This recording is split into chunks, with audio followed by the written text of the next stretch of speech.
शेती माझी प्रयोगशाळा या यूट्यूब चॅनलमध्ये मी आपलं स्वागत करतो. या चॅनलवर आपण नवीन असाल तर या चॅनलला सबस्क्राईब करा. या चॅनलचे नवनवीन व्हिडिओ पाहण्यासाठी बेल आयकॉन नक्की दाबा. आपणास व्हिडिओ आवडल्यास लाईक आणि शेअर अवश्य करा. बंगालच्या उपसागरात तयार झालेलं कमी दाबाचं क्षेत्र हे आता थोडं छत्तीसगड झारखंडच्या दिशेने सरकू लागलं आहे. त्याची तीव्रता वाढते. त्याच वेळेस महाराष्ट्रामध्ये अरबी समुद्रातून जे काही वारे या कमी दाबाकडे खेचले जात आहेत आणि ते महाराष्ट्राहून प्रवाहित होत आहेत, त्यामुळे महाराष्ट्रात बऱ्याच ठिकाणी जोरदार पावसाची परिस्थिती निर्माण झालेली आहे. काही ठिकाणी हलक्या स्वरूपाचा तर काही ठिकाणी जोरदार स्वरूपाचा पाऊस महाराष्ट्रात पडतोय. आज 7 तारखेला महाराष्ट्राच्या काही भागात पाऊस झाल्याची माहिती व्हिडिओच्या माध्यमातून शेतकऱ्यांनी मला पाठवली आहे.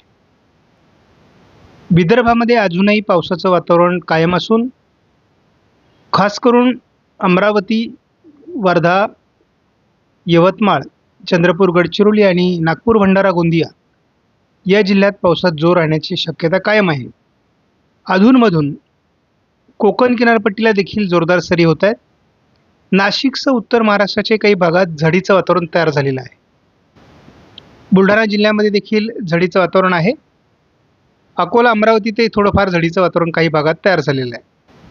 या वातावरणाचा प्रभाव 9 तारखेला थोडा कमी होईल, परंतु तरी देखील छत्रपती संभाजीनगर, जालन्याच्या उत्तरेकडील भागात, उत्तर महाराष्ट्रामध्ये धुळे, नंदुरबार, जळगावच्या काही भागामध्ये, अकोला, अमरावती, नागपूर, भंडारा, गोंदिया किंवा यवतमाळ, वर्धा, चंद्रपूरच्याही काही भागामध्ये पाऊस असणार आहे. कोकण किनारपट्टीला अधूनमधून जोरदार सरी होणार आहेत. हे पावसाळी वातावरण विदर्भापुरतं मर्यादित थोडा हलक्या स्वरूपामध्ये 10 तारखेलाही असेल आणि कोकणातही पाऊस असणार आहे.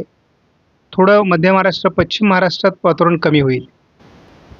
11 तारखेला पूर्व विदर्भात थोडा पाऊस आहे, कोकणात पाऊस आहे, इतरत्र पावसाचा प्रभाव कमी होणार आहे. 12 तारखेला पूर्व विदर्भ आणि कोकण असंच पावसाळी वातावरण स्पष्ट होत आहे. स्कायमेटने 13 तारखेपासून पुन्हा विदर्भात पूर्वेकडून पावसात जोर वाढण्याचा अंदाज दिला आहे आणि संपूर्ण महाराष्ट्रात स्थानिक वातावरणासाठी अनुकूल स्थिती दाखवली आहे. 14 तारखेला मराठवाड्यात पाऊस होण्याची शक्यता आहे. विदर्भाबरोबरच कोकणातही हलक्या ते मध्यम सरी होतील. साधारण 15 तारखेपर्यंत आपण बघतो की विदर्भ आणि कोकण असं पावसाळी वातावरण राहणार आहे. 16 तारखेपासून दक्षिण भारतामध्ये पावसाचं प्रमाण वाढायला सुरुवात होईल. उद्या पूर्व विदर्भामध्ये कमी दाबाच्या क्षेत्राचा प्रभाव राहण्याची शक्यता असून पश्चिम विदर्भ, मराठवाडा, उत्तर महाराष्ट्र आणि कोकण असं पावसाळी वातावरणाचा अंदाज GFS मॉडेलने दिला आहे. या कमी दाबाचा प्रभाव पूर्व विदर्भ आणि मराठवाड्याच्या काही भागात विरळ स्वरूपात, कोकणात देखील 9 तारखेलाही आहे. 10 तारखेला विदर्भावर याचा परिणाम कायम असल्यामुळे थोडं पश्चिम महाराष्ट्र, दक्षिण मराठवाड्यात अरबी समुद्रातून वेगवान वारे खेचले जाण्याची शक्यता आहे. त्यामुळे या ठिकाणी पाऊस होईल. जसा कमी दाबाचं क्षेत्र मध्य प्रदेशकडे किंवा गुजरातकडे सरकेल तसं पुन्हा थोडं उत्तर महाराष्ट्र, नाशिककडे पावसाचं प्रमाण वाढू शकतं. दक्षिणेला पावसाचं वातावरण कमी राहील.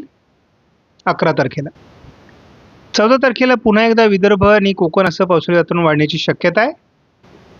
GFS मॉडेलने 17 तारखेपर्यंत पावसात कमजोर वातावरण महाराष्ट्रात राहील, परंतु दक्षिणेकडून वातावरण थोडं बदलण्याची शक्यता व्यक्त करण्यात येत आहे.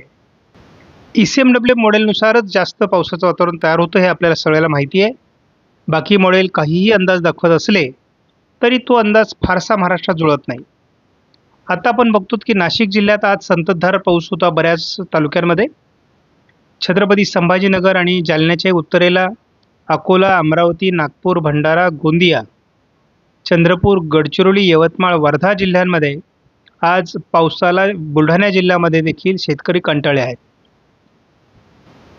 या मॉडेलने देखील हे वातावरण विदर्भामध्ये आणि थोडं उत्तर मराठवाड्यामध्ये 9 तारखेला राहण्याची शक्यता आहे. म्हणजे 8 आणि 9 तारखेला अजून याचा प्रभाव आहे. 10 तारखेला देखील पूर्व विदर्भावर याचा प्रभाव कायम राहतोय. उर्वरित महाराष्ट्रातला पाऊस कमी होईल.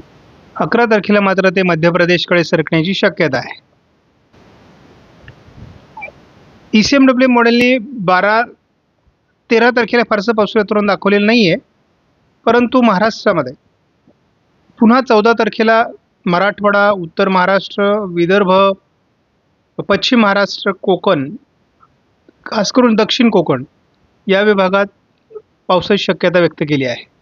आपण पावसाचा जोर फक्त विदर्भातील अकोला, अमरावती, नागपूर, भंडारा, गोंदिया, यवतमाळ, वर्धा, चंद्रपूर, गडचिरोली या भागात पावसाचं वातावरण बघतो. नाशिक जिल्ह्यात पावसाचं वातावरण होतं. अगदी 21 तारखेपर्यंत आपण जरी बघितलं तरी पूर्व विदर्भ किंवा संपूर्ण विदर्भ, जळगाव जिल्ह्यासह जोरदार पावसाची शक्यता आहे. थोडं 17 तारखेनंतर सांगली, सोलापूर, लातूर, धाराशिवकडेही पावसाळी वातावरण तयार होणार आहे. दक्षिण कोकणातही पावसाचा जोर वाढणार आहे. नाशिक जिल्ह्यातून आज बरेच फोन आले, सर पाऊस कधी उघडणार आहे. त्यामुळे मालेगाव असेल, नाशिकच्या इतरही भागातून शेतकरी अक्षरशः पावसाला कंटाळलेले आहेत. यावर्षीचं वैशिष्ट्य म्हणजे नाशिक जिल्ह्यात बहुतांश तालुक्यांमध्ये जोरदार पाऊस झालेला आहे. सध्या वातावरण जे आहे ते पूर्व विदर्भ किंवा संपूर्ण विदर्भामध्ये आहे आणि हे उद्याही राहण्याची शक्यता आहे. जोपर्यंत कमी दाबाचं क्षेत्र हे विदर्भावर राहील तोपर्यंत नाशिकसह छत्रपती संभाजीनगर, जालना, बुलढाणा, अकोला, अमरावती भागातही पावसाची शक्यता राहणार आहे. 9 तारखेला देखील नाशिक जिल्ह्यात मालेगाव, जळगाव भागात, अकोला, अमरावतीच्या भागात पाऊस राहणार आहे. छत्रपती संभाजीनगर, जालनाच्या आणि अहिल्यानगर, बीडच्याही काही भागात 9 तारखेला पावसाळी वातावरण राहू शकतं. कोकणात जोरदार सरी राहतील. पूर्व विदर्भात पावसाळी वातावरण कायम आहे.